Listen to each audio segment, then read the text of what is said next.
Welcome back to Thunder and Lightning here on SuperTalk Mississippi. I'm Brian Hadad, and joining me now, the head men's basketball coach at Mississippi State University, a man known as the dentist by our friend John Rothstein, Chris Jans. Coach, John also has another saying. He likes to say, "This is March," and this is March. It's March the 1st.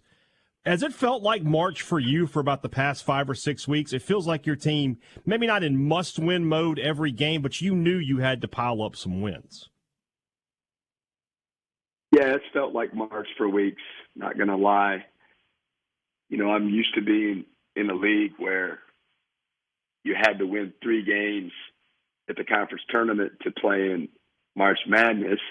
Now, don't get me wrong, when you're going down the stretch and you're fighting for a regular season championship, those are meaningful. And, we try to have an attitude and approach of every game being the Super Bowl, of how we prepare as a staff, and then obviously let it bleed down into the players. But just with the quality opponents and coaches that we're playing each and every night, and that we finally got some wins, strung together where we got ourselves back in the conversation. It just felt like each and every night, was a must-win situation. And so it's been, as I talked about last night after the game, almost a survive and advance mentality, especially the last 2 or 3 games, where how you play is almost irrelevant. It's more just, hey, figure out a way to get a win and get on to the next one.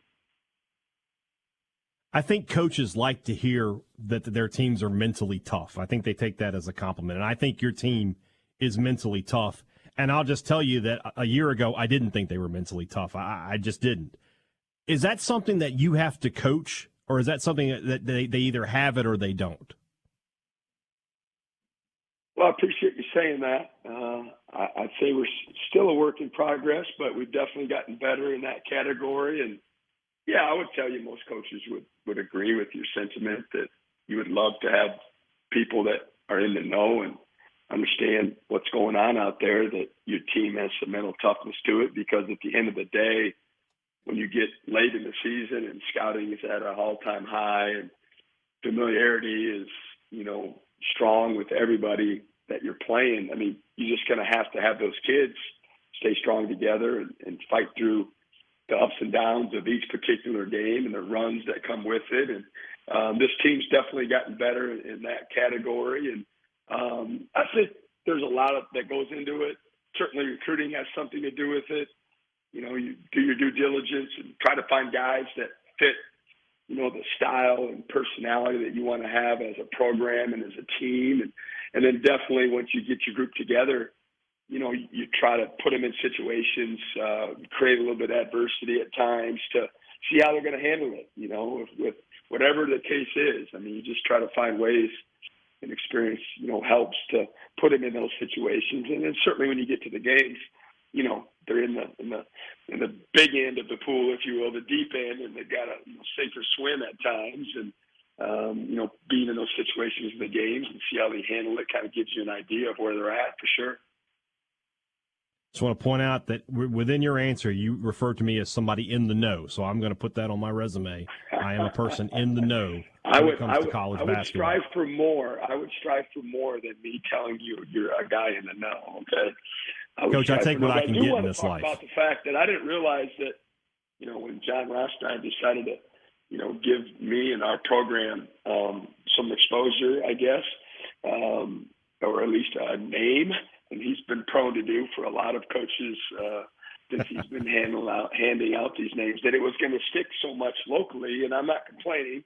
I just didn't realize that would be the lead-in to tonight's conversation.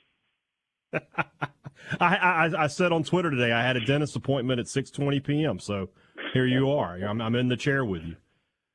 Oh, boy. Being in the media, we talk about preseason and expectations, and what I would tell you is that this team has overachieved relative to my expectations of them back in November. And I think most people in the media would tell you the same. As a coach, do you ever think in terms like that? Do you ever think, hey, this team, I'm getting more out of this team than maybe even I expected? Or do you think about being, I'm ahead of schedule, we're behind schedule, especially in terms of during the season? Not really. I think obviously most coaches are uber competitive. And when you read the prognosticators and all the people that are smarter than us try to pick an order of finish. I mean, it's really, really hard to do, especially in the landscape of college basketball with the portaling and the transferring that there is now. But, I mean, you always want to exceed expectations, right? That's what everyone's goal is, to be better than what you're expected, to use it as motivation. And, I'm not trying to, this is what it is. Like, we haven't exceeded my expectations of this year's team. Once we got them together and we started practicing, I thought we'd have a chance.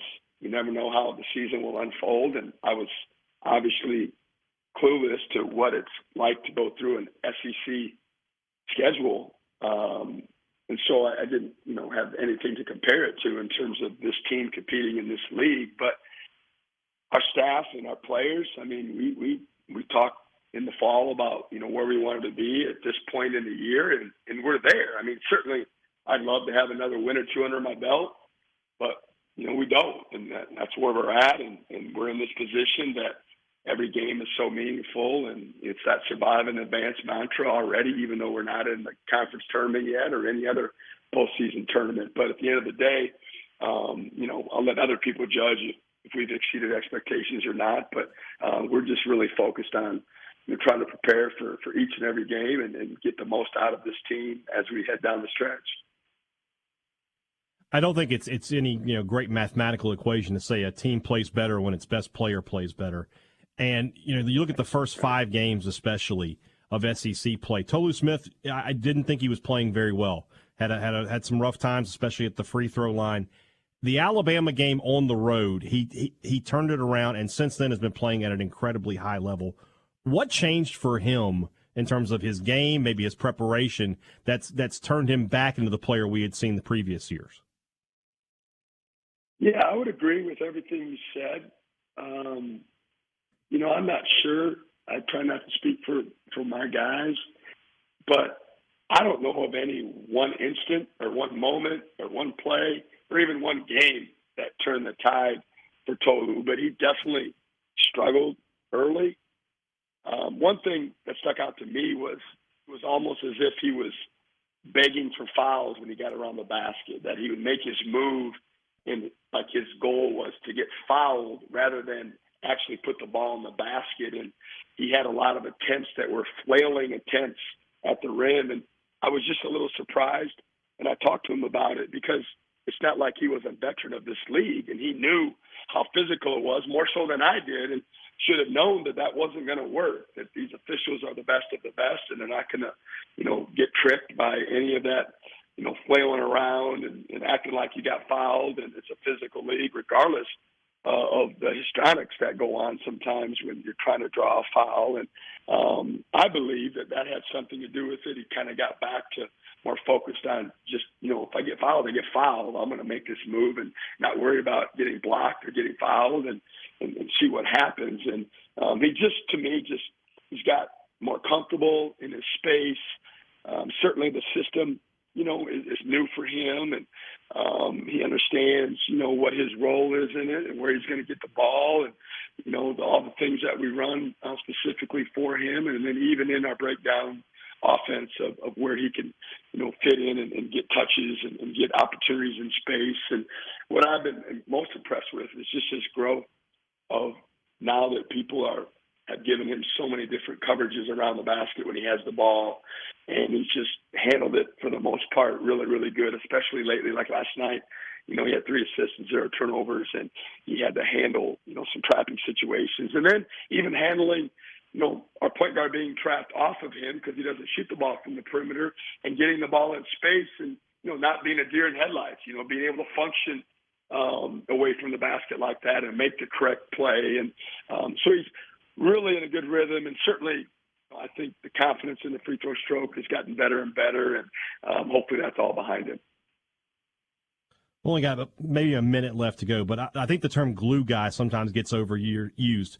But that's Cam Matthews to me for this team. Just in 60 seconds or less, what does he mean to your team? One word: warrior. And that's about as big a compliment as I'll probably ever give someone. he's a warrior. I mean, he's ready to roll. You know, whatever we need, if it requires, switching on to whomever, he's going to get it done. He's just highly competitive, cares about winning, cares about our basketball program and our basketball team. And he's, an emotional leader for us. And he's so darn coachable. I mean, that's what I probably love the most is, he likes to be coached. He handles coaching, and he's a big part of our team, obviously. One more game in the regular season for Mississippi State this Saturday at Vanderbilt as they try to put a bow on a tournament resume. Coach Chris Chance, thank you so much for your time tonight. I really, really appreciate it. All right, Brian. Appreciate it.